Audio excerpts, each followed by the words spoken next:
body, soul, and spirit.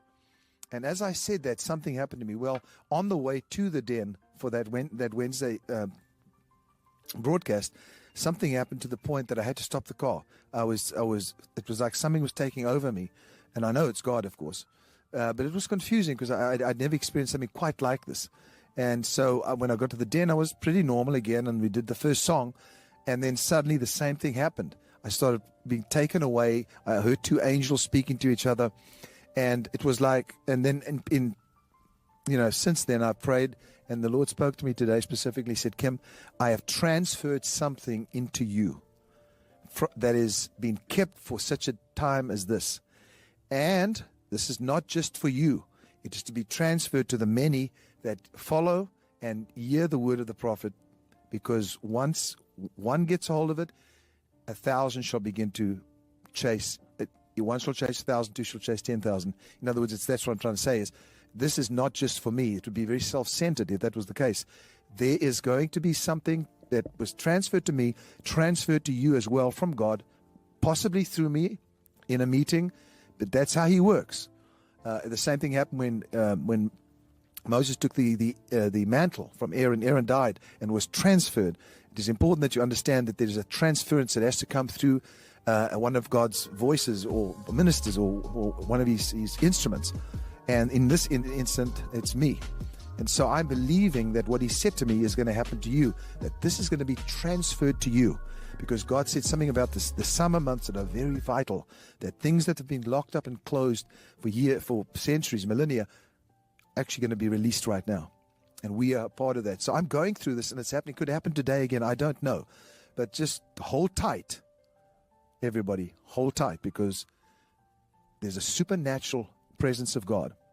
It's transferring through me to you that believe in his word and believe in present day events and what he's about to do in the future. Just get ready. It's going to come to you.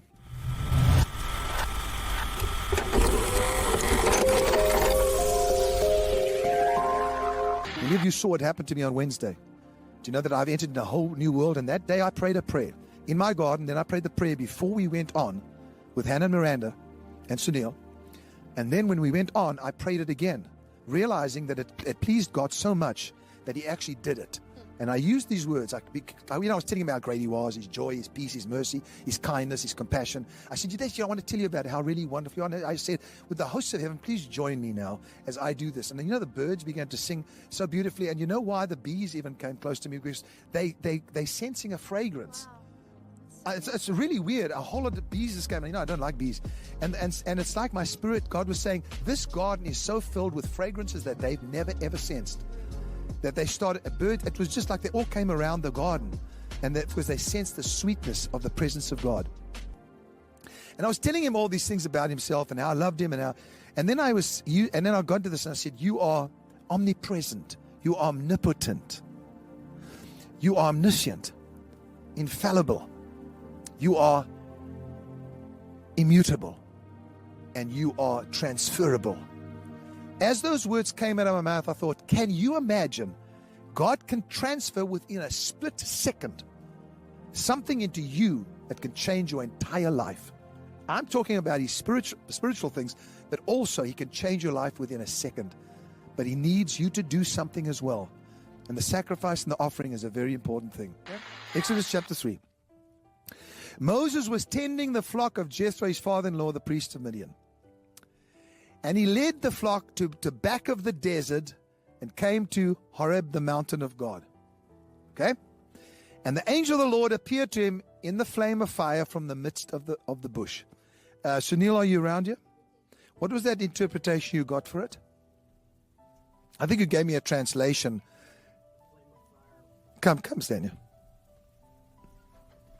The flame of fire proceeding from the bush. Something like or lightning from the bush. Okay. So this is what we were looking at. When Sunil was telling me about Fire Point and what he discovered from my prophecies, I was overwhelmed. I was so excited that I just thought I'd teach this little principle, then we'll all gather and give and sow into what? The revelation of Fire Point, so we can all be a part of the breakthrough. That God would accelerate his word, okay? But the interpretation, not the interpretation, one of the translations of the He looked, and behold, the bush was burning with fire, and the bush was not consumed. Yes. I've taught this before, but I'm just going to teach it very quickly so you can get the principle. So here we go. A fire comes from the bush. Say it again, the translation. The verse says, the angel of the Lord appeared to him in a flame of fire from the midst of a bush. Appeared from a flame of fire from the midst of the bush, of a bush. Okay. Yes. That's very interesting to start with, because here Moses himself has this incredible move of the Spirit where he walks by and there's a bush and there's a flame proceeding out of the bush. Now, what's amazing is most people don't know this, but Moses carried on walking. He looked, and behold, the bush was burning. Then Moses said, I will now turn aside. Another translation says, I'll turn back. So he must have looked at it, just casual observation, walked by, and then said, no, I'm going to turn back and see, which means look a little bit further. This great sight and why the bush does not burn. What I want you to understand today is that unless you look further, when something is revealed to you, it cannot come out and reveal what it has in it. In other words, you will not perceive any further. You'll hear about it, but Moses had to proceed and go back and see, which means not casual observation, but acute observation. When God gives me a word and I throw out something like fire point or a dolphin or look to the sea or Saturn, when these things come out, it's fine to do that and forget about it. But what we do is we say, we're going to take this further. We want further perception and knowledge about this. So Sunil begins to work with a whole group of code breakers, and they begin to find out what it means. They're looking a little bit deeper. They're searching. They're taking sight, and they're extending that sight. But this is not just for them. This is for the children of Israel. Because that light, that fire, was going to be transferred to the children of Israel so that millions of people could receive deliverance when that fire was translated into a fire by night, into a pillar of fire that would not only lead Moses, but would lead the people of Israel. In other words, what I hear, when I have a revelation that comes to me, this must be transformed into a pillar of light so that millions of people can take advantage of it and be free from slavery, free from bondage, free from financial bondage. You know what I'm saying? In other words, this revelation any man of God or woman of God gets, it must be for the purpose of the advantage and the progress of the people of God. So today we're going to see what happened. God speaks to Moses, tells him, I want you to take the children of Israel and we're going to get them out of bondage. Do you know that there's a bondage upon the people of God this very moment? And that is that they are dictated to by the economy of this world. And you know what? There are some of you that are not dictated to by the economy. You're not being controlled by it. This ministry is not being controlled by it. And here's the thing I was going to tell you. When God blesses the spiritual leader that you are under, that blessing must come to you and your households. It has to. If you receive it, if you sow into it. On Wednesday, I sat here. It was almost embarrassing afterwards to look at, as my whole entire body shook. I had to read out of Daniel to make you understand that what I was experiencing was a fire. You know what, Sunil, you were asking me early on because I was so involved in preparing. Yes. I didn't answer you correctly. Sunil noted, and you can share this with them. Sunil noticed something, and they will tell you, I very seldom do this, but my body started to jerk like that, and I felt like I'd left. Yes. But something was placed in my hand, and Sunil noticed. Show them what you noticed. It was more than just quivering. It was like this, like something was hitting. It was too hot, or like you're being branded, or something. That's how I felt when I saw it. So it came to me, and I realized at the time that I was being burnt. And at one stage, I even said stop, because I thought this was going to consume and hurt me physically. Yeah. And I said this afterwards, and please, everybody pay attention, because the Spirit of God is here right now, and in a very, very powerful way. I can sense Him all over me again. Something very special was deposited that night. Something was transferred to me on Wednesday. And the only way that I can say it, and now I'm realizing it, when I was caught away, I was hearing angels talking. I was speaking about some nuclear stuff. What I was sensing, there was a weapon that nobody knew about yet. Even though Israel's got one, there's something else out there and it's hidden. And God will not allow it to be hidden for much longer. It's going to be revealed. I saw it in that dream, but I was frightened. It was a frightening situation for me. what I've sensed was, and I quoted Daniel. He said his palms were trembling. The palms of his hands were trembling. When I was here that day in the Spirit, something was being put into my hands, and God was saying, I'm transferring something. Now, I want you to move to this morning, because this morning when I was praying, just before I came out here, the same thing happened again. I had my hands held, and I suddenly sensed this. And I don't do that, guys. And again, I said to him, I said these words, what are you putting into my hand? And I understand now that it was fire. I understand now that it was something that was burning me. Because not only is this just about fire points and about the fire of God, it is so much more that's going to happen, that is about to take place. I don't have all the understanding of it, but I do know this. God has transferred something to me, and it's being transferred to you as well. Something deeply spiritual that's going to do wondrous things, surround you with songs of deliverance. Yeah. I sense that fire in my hands. Joel, get back to your position if you don't mind. It's just, there's something happening right now. There's so many people being touched. And I was just under the influence of this future, this future revelation. I don't have it all now. I cannot tell you it all now. God's still ministering me about it. I'm still going into my garden, and I can sense things happening. And so I know He's not finished. He did say, summer, He would reveal many things for our advantage, for our children, for our generation, for our future, for our families, for our industry, our ministries, everything. He's here right now to do it for us. Now, I'm not one of those people that says, I'm going to send you something so you can get this fire. But this morning I was praying, and I took water and I poured it out of the bottle. And He said it's to do with water and it's to do with rain. It's to do with water and to do with fire. And so I took the water out and I poured it in my garden today. And I held up my hand, and it was absolutely burning.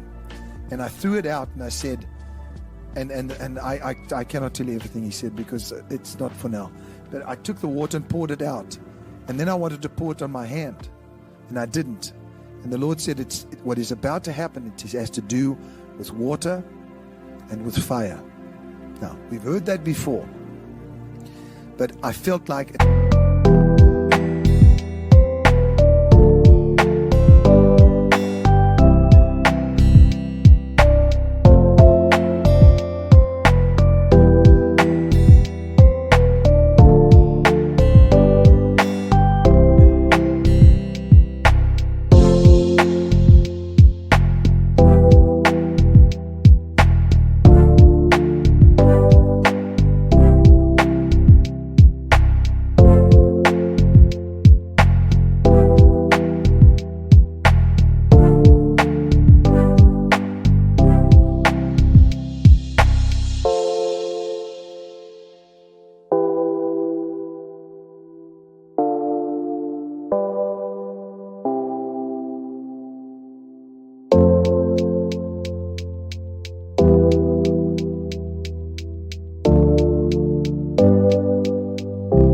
one point, sometime these next 2 weeks, I'm going to get the people to take just a regular bottle of water. You don't have to buy it from me. A regular bottle of water. And I want you to hold it up. And I don't know how you're going to have to put a pot down where you are, because I want you to do it with us. And I want you to pour that water out. And I know something's going to happen. You may say, well, I've never heard of such a silly thing. Well, God spoke in times past for men of God and women to do things that were crazy. He spoke to Jacob and told him that while the livestock were conceiving, at that point, He said, before this all happened, He said, I want you to take a branch of a tree, and I want you to slice it so that they'll come forth striped. You can read the story later on. It's a fascinating story of a man doing the most ridiculous thing that made him the wealthiest man on the face of the earth. Sometimes God requires us to do crazy things. Nobody knew about that, just Jacob and the angel. But let me tell you something, the stock was born turned out to be striped, exactly the way He dictated to in that crazy move. We'll do it at the right time. I want you to understand that this is not the time to be dictated to and put into bondage and slavery, when in fact there is fire present for us to be freed, so that the pillar of fire by night will lead us to our promised land. The land overflowing, not flowing, overflowing with milk and honey, with gold and honey. That pretty? Beautiful. Let's pray together. Something is definitely happening here. Father, I don't have to beg people. What you have transferred and what you are transferring to me, you are transferring to your people. Lord, I got the word today that sounded crazy. Many philanthropists, people that will rise up and say, in the name of Christ, I will be the one to bless you. When disaster comes, they will be the ones to say, I can make it happen for you. I can help your children. I can help your family. I can help my nation. I'm praying right now that, Lord, as you reveal yourself to your people, that you would speak to everybody, and that this prayer that I pray today, that you would multiply our givers. When we come to the altar, as we're going to do right now, that you'd speak to every person that has not done this or does it very seldom. And Lord, I pray you'd speak to them and show them that they can be a part of a mighty army and be debt-free and conquer their mountain this year. I'm asking you now to speak to every one of my warriors and show them what they must give and sow into the fire. I'll say this to you, everybody, and read Psalm 78, then I'll pray. We can pray together. That as you sowed, as you put your faith out there today, that God brings this to you. Listen to this. In Psalm 78, verse 12, it says, marvelous things he did in the sight of their fathers. In the land of Egypt, field of Zoan, he divided the sea and caused them to pass through, and he made the waters to stand up like a heap. In the daytime he led them with a cloud, and all the night with a pillar of fire, a light of fire. He split the rock in the wilderness and gave them drink in abundance like the depths. He also brought streams out of the rock.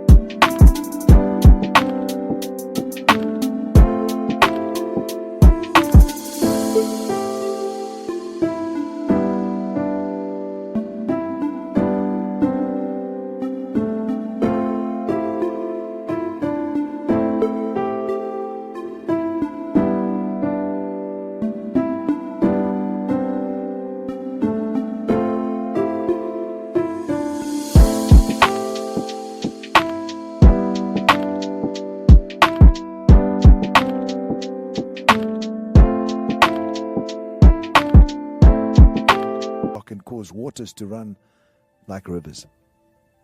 I would like to say this to you. If he did it then, why can he not do it now? If he could bring water from a rock, which is not the appropriate place to bring water from, he can do it today. If you are in the wilderness, you're in problems, they had no water. God was able to do it. Let's put him in that position where we say, God, we're in a difficult place. We need water from a rock. Now, I'm just leading you as best I can by my prophecies. There's many other prophetic words that you can go and study. And then you decide yourself. You go and pray. Say, Lord, open my eyes that I may behold wondrous things from your word. That I may understand that me and my house may benefit. There's nothing wrong with that. God delights and takes pleasure in the prosperity of his people. This is not a prosperity message. This is about getting a lot of people out of trouble. Relationships breaking up because of financial difficulties. Children not being educated because of financial difficulties. Tension in the home. We don't want this. This is not what God purposed. I pray for each one of you today, couples, families that have tension in their home. For whatever reason, I'm praying, God, that you would intervene. Lead us, Lord God. And as Sunil is so skillfully opened up these treasure chests, let us be led by your Spirit, Lord. And I pray for peace upon each one that passes all understanding. And I thank you for being our Heavenly Father. Abba, Father.